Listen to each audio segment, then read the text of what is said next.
दोस्तों आज मैं आपको एक ऐसी स्टोरी बताने वाला हूँ जिससे कि आपको मैजिक ऑफ कंपाउंडिंग के बारे में पता चलेगा। और आज से 20-22 साल पहले आपके पापा ने आपके लिए अगर सही से इन्वेस्टमेंट की होती तो आज आप करोड़ों के मालिक होते। और ये सब हम बहुत ही सिंपल स्टोरीज के जरिए समझने की कोशिश करेंगे। तो ये बात है ईयर 2000 की। 3 दोस्त होते हैं, एक का नाम था रोहन, दूसरे का नमन और तीसरे का राहुल। तीनों की एज 10 साल थी और तीनों दिल्ली में रहते थे। रोहन के पिताजी एक टीचर थे, नमन के फादर एक बिजनेसमैन और राहुल के फादर एक इन्वेस्टमेंट बैंकर थे।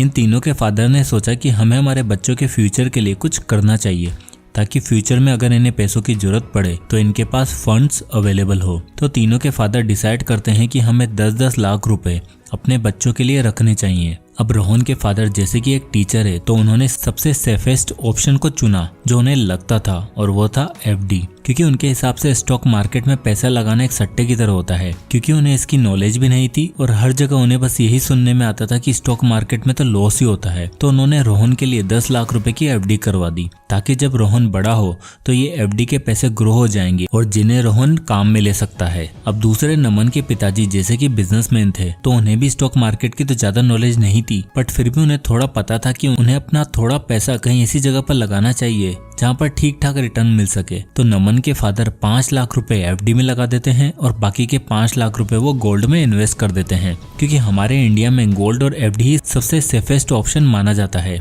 और राहुल के फादर एक इन्वेस्टमेंट बैंकर थे तो उन्हें स्टॉक मार्केट की अच्छी खासी नॉलेज थी और उन्हें पता था कि गोल्ड और एफडी से तो कुछ नहीं होने वाला। हमारे भारत में इन्फ्लेशन ही इतना है कि एफडी और गोल्ड में लगाया हुआ पैसा कभी ग्रो ही नहीं कर सकता। तो राहुल के फादर सबसे पहले एक अपना डीमेट अकाउंट ओपन करते हैं, क्योंकि यही सबसे पहला स्टेप होता है अपनी इन्वेस्टमेंट की जर्नी को शुरू करने का। तो राहुल के फादर अच्छे से कंपनी की रिसर्च करने लगते हैं।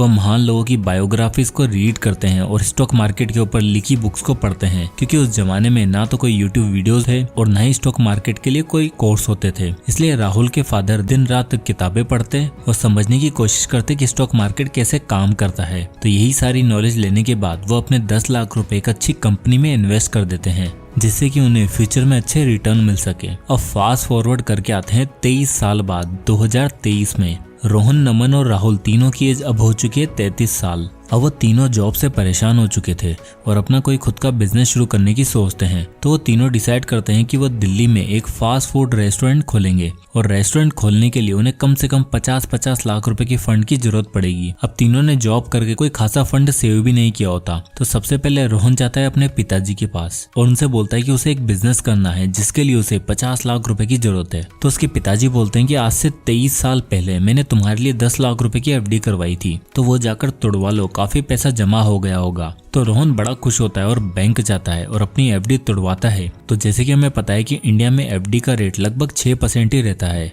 तो इस चार्ट से हम ये देख सकते हैं कि रोहन के 10 लाख रुपए 6% के हिसाब से 23 साल बाद हो चुके होंगे लगभग 38 लाख रुपए। तो रोहन के फादर ने इन्वेस्ट किए थे 10 लाख रुपए जो आज 23 साल बाद हो चुके हैं 38 लाख रुपए। और अभी भी रोहन को 12 लाख रुपए की जरूरत पड़ती है और मजबूरी में उसे 12 लाख का लोन लेना पड़ता है। अब इसी तरह नमन भी अपने पिताजी के पास जाता है और पैसे मांगता है। तो उसके पिताजी ने 5 लाख रुपए की तो एफडी करवाई थी और 5 लाख रुपए गोल्ड में इन्वेस्ट किए थे। तो एफडी का रिटर्न अगर 6% जोड़े और गोल्ड का रिटर्न अगर 8% जोड़े तो इस चार्ट से हम देख सकते हैं कि नमन के 5 लाख रुपए की एफडी अब हो चुकी है 19 लाख रुपए और गोल्ड जिसमें उसे 8% का रिटर्न मिला था अब हो चुका है 29 लाख रुपए। तो टोटल नमन के पास आज 23 साल बाद होंगे लगभग 48 लाख रुपए। तो नमन को जितना चाहिए था उतना ऑलमोस्ट पैसा है उसके पास। बट अब चलते हैं सबसे इंटरेस्टिंग पार्ट पर। अब जैसे कि राहुल के पिताजी ने 10 लाख रुपए स्टॉक्स में लगाए थे तो उन्हें 23 सालों में जिस स्टॉक पर लगाए थे उन्हें वहां से 16% का रिटर्न मिलता है। तो देखते हैं राहुल को कितना पैसा मिलेगा।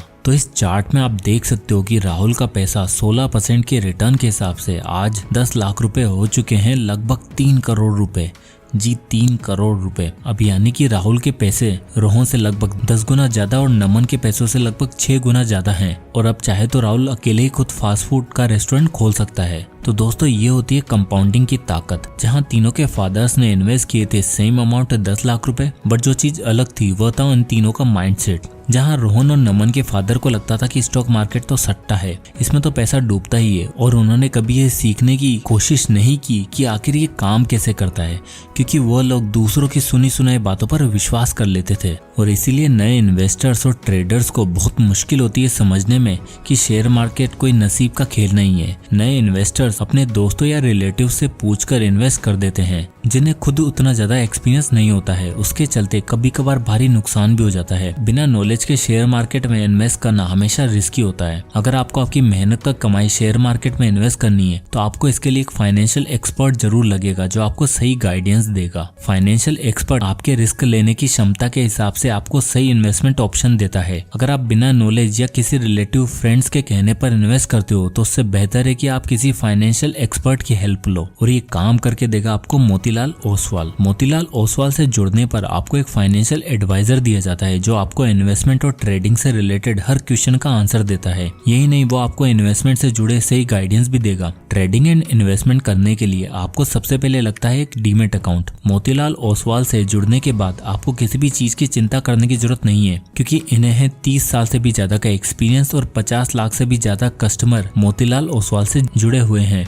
तो बहुत से बेनिफिट्स और एक फ्री डीमेट अकाउंट आपको मिलेगा, और साथ ही आपको पहले साल कोई मेंटेनेंस चार्ज भी नहीं देना पड़ेगा, और flat brokerage 20 rupees per lot मिलेगा। डीमेट अकाउंट ओपन करने के लिए आपको आधार कार्ड, पैन कार्ड और बैंक प्रूफ लगेगा। आपको रियल टाइम स्टॉक रिकमेंडेशन भी मिलेंगे मोतीलाल ओसवाल की मोबाइल एप्लीकेशन पे, जो बिल्कुल फ्री है। मोतीलाल ओसवाल से जुड़ते ही आपको एक वेलकम बास्केट भी दिया जाएगा, जिसमें आप उनके AI बेस्ड टूल यूज कर सकते हैं, और साथ में ब्रोकरेज रिवर्सल भी मिलेगा। यह प्लेटफॉर्म बहुत ही सेफ और सिक्योर है। आप मोबाइल ऐप या फोन कॉल से भी इन्वेस्ट कर सकते हैं। डिस्क्रिप्शन में दी गई लिंक पर क्लिक कीजिए, आपका नाम, फोन नंबर एंड सिटी डालकर तुरंत अपना डीमेट अकाउंट ओपन करिए। तो दोस्तों, अब इस स्टोरी से हमने क्या क्या लेसन सीखे हैं उन्हें डिस्कस करते हैं। नंबर 1, दोस्तों, अक्सर इन्वेस्टिंग की जब बात होती है तो हमें एक डर सा लगा रहता है, और हमें रिटर्न तो छोड़ो, बस हमारा पैसा डूबता हुआ ही नजर आता है। इसलिए इन सबसे बचने के लिए हम अपने पैसे FD या फिर ऐसी जगह पर इन्वेस्ट करते जाते हैं जहाँ से हमें अच्छे रिटर्न ही नहीं मिलते। दोस्तों, अपने पैसों को सेव करना कौन नहीं चाहता, और अगर आप चाहे पैसा FD में इन्वेस्ट कर रहे हो या फिर अपने सेविंग अकाउंट में ही रखे हो, उसमें कोई बुरी बात नहीं है। बट हमें FD में या लो इंटरेस्ट के इन्वेस्टमेंट उतना ही करना चाहिए जिनकी जरूरत हमें कुछ टाइम में पड़ने वाली है। मान लो कि आपको अगले 3 साल बाद पैसा चाहिए, तो अगर आप स्टॉक मार्केट में इन्वेस्ट कर देते हो तो हमें पता है कि कंपाउंडिंग 3 साल का कोई गेम नहीं है। एटलीस्ट आपको 10 से 15 साल पैसा इन्वेस्ट करना होता है। तो अगर आपको अगले 3 सालों में पैसों की जरूरत है तो आप FD ही प्रेफर करें। बट जिन पैसों की आप नियर फ्यूचर में जरूरत नहीं है तो उन्हें आप स्टॉक मार्केट में इन्वेस्ट कर सकते हैं। नंबर 2,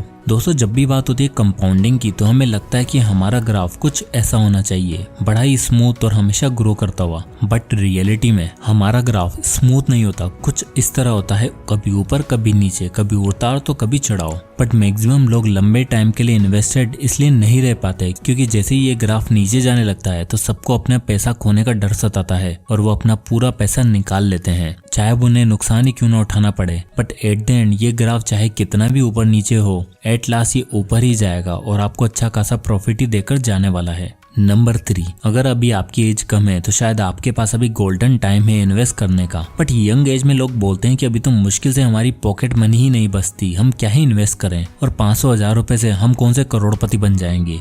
बट ये सोच गलत है, क्योंकि लॉन्ग टर्म इन्वेस्टिंग आपको एक डिसिप्लिन सिखाती है और कोई भी अमाउंट छोटा नहीं होता। आप अगर महीने के 500 रुपए भी इन्वेस्ट करते हो तो आप डेफिनेटली फ्यूचर में करोड़ों कमाओगे, क्योंकि आपके पास जो सबसे इम्पोर्टेंट चीज है वो है टाइम, जो 40 साल वाले इंसान के पास आपसे कम है। अगर वो आपसे ज्यादा भी पैसा इन्वेस्ट करेगा तब भी वो आपसे अच्छे रिटर्न नहीं ला पाएगा, क्योंकि आप उससे लंबे टाइम तक इन्वेस्टेड रहोगे। इसलिए आपके पास अभी जितना भी पैसा हो कुछ ना कुछ अमाउंट जरूर इन्वेस्ट करें और अपनी इन्वेस्टमेंट की जर्नी को शुरू करें। लेसन नंबर 4, दोस्तों, नेक्स्ट पॉइंट ये बोलता है कि आपको दुनिया में बहुत से ऐसे लोग मिल जाएंगे कि इस टाइम इन्वेस्ट कर दे या फिर इस कंपनी में इन्वेस्ट कर दे, अभी सबसे अच्छा टाइम है इन्वेस्ट करने का। फिर सच बताऊं तो ऐसा कोई भी इंसान नहीं है जो एग्जैक्ट बता दे कि किस टाइम पर स्टॉक मार्केट नीचे जाएगा या ऊपर। इसलिए अगर आप ज्यादा टाइम नहीं दे सकते हो तो बेटर है आप SIP करो, जहां आपको मार्केट के अप एंड डाउन से कोई फर्क नहीं पड़ेगा और महीने की फिक्स तारीख को आपका पैसा इन्वेस्ट होता रहेगा। आपको रोज सुबह उठकर मार्केट को ट्रैक करने की जरूरत नहीं है, आपको बस आराम से अपने बिजनेस, अपनी जॉब पर ध्यान देना है और SIP से पैसे इन्वेस्ट करते जाना है। धीरे धीरे आप इंडिविजुअल कंपनी की नॉलेज ले सकते हो